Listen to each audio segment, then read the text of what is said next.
So Gervonta Tank Davis is back, and this may be the most difficult test that he's ever faced, the most difficult level of opposition that he's ever faced in the sport of boxing.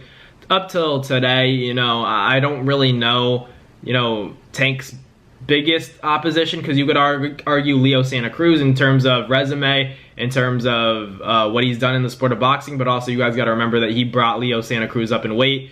Tank's had a lot of great fights. Pedraza was a good one.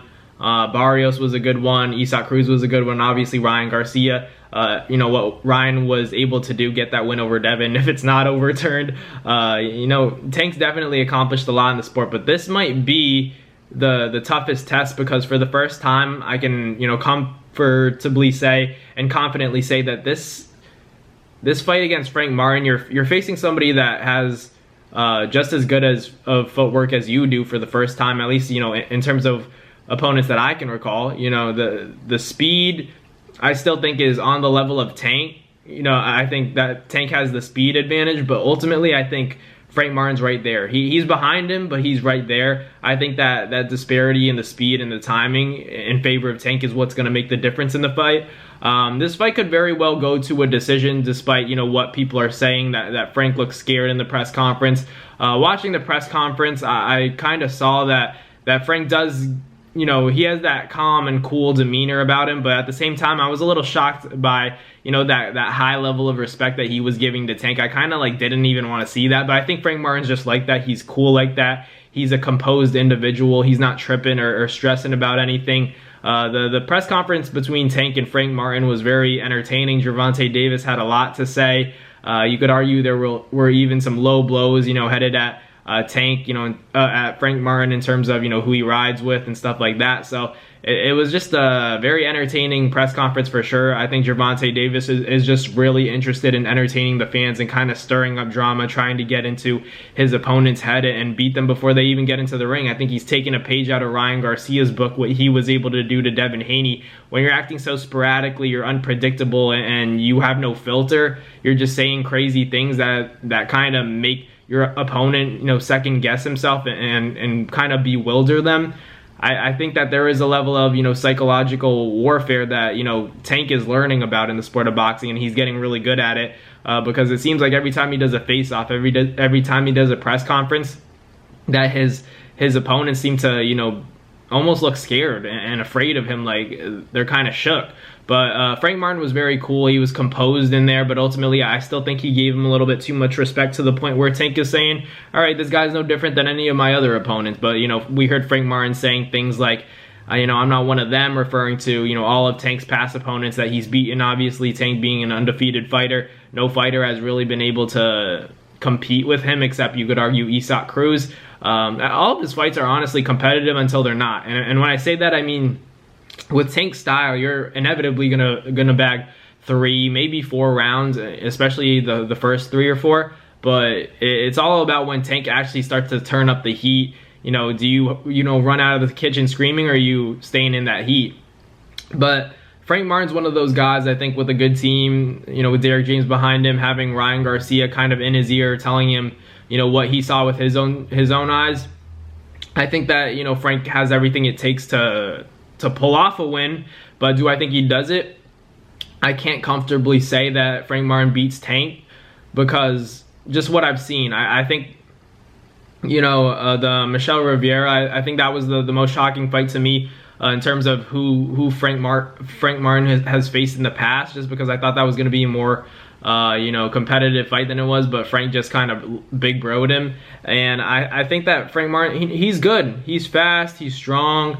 Mentally he doesn't lose his composure or anything like that. He's always cool and calm. But you got Earl Spence behind you, and that's all great. But ultimately, you're looking at a generational talent in Gervonta Davis. Like, this isn't just any tough, solid opponent. It's a guy that can crack. And Frank Martin was talking about, if Gervonta Davis makes a mistake, if he slips up and I catch him, he might run into something. And then Tank was saying, how come everybody I fight says that I'm running into something? And then look what happened. So no one's ever really followed through with that and really made Tank run into something. And honestly, Tank has a good chin. He got hit by Ryan Garcia's left hook, but I don't think that he felt it to the extent that Devin Haney did. And you're going to argue about the PEDs and stuff like that. I still think that, no matter what, we saw what happened to Devin. You know what I mean? Like, even taking into account the PEDs are involved, I think Ryan should have to deal with the consequences of that, but it doesn't take my opinion away from,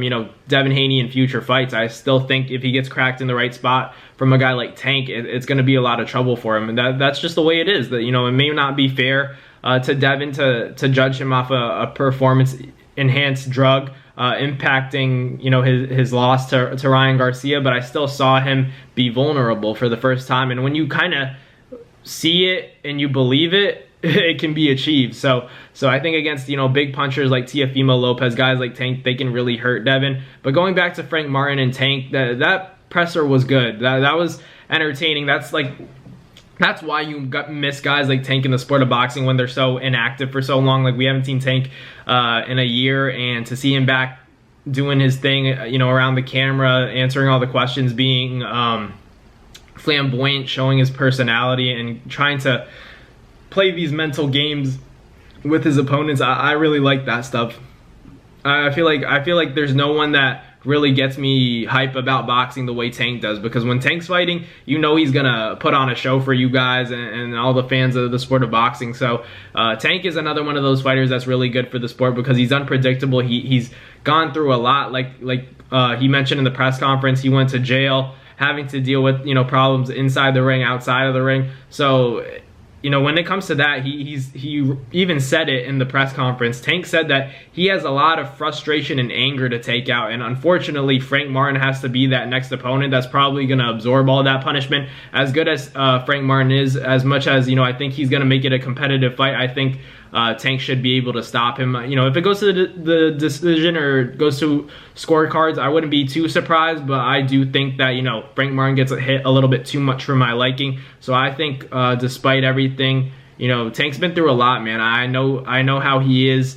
He just has experienced a lot, and I think Frank Martin is gonna kind of serve as that punching bag. I'm not saying he's not a punching bag, obviously. He's going to make it a competitive fight. I just think to a certain point he gets caught by Tank, as most fighters do. He's going to have to, be smart in his approach. You have to remember, I always say this about Tank opponents, but it's all about those mid to late rounds where he turns it up. So, like, in the first 3-4 rounds, yeah, he's dangerous and be sharp, but at the same time, like, he's still probably going to turn it up and try to time you. He's going to make you feel comfortable. And when you're getting comfortable, that's when he's most dangerous, honestly. So Tank's going to wait for, Frank Martin to get his rhythm. And I think when he oversteps or overcommits potentially, then he's going to get caught. So as much as I like Frank Martin, I'm a Frank Martin fan, I still have to go with Tank in this one. My gut tells me that, Tank's going to time something. That precision and power combination is deadly, and Tank has that. So I would pick, Tank to stop Frank Martin, pretty comfortably. But, no discredit to Frank Martin. This is a big opportunity for him to prove, the sport of boxing wrong, to prove guys like me wrong that are counting him out. I'm not saying that he has no chance. I wouldn't be surprised if he somehow pulls off a decision, but I don't think he's stopping Tank.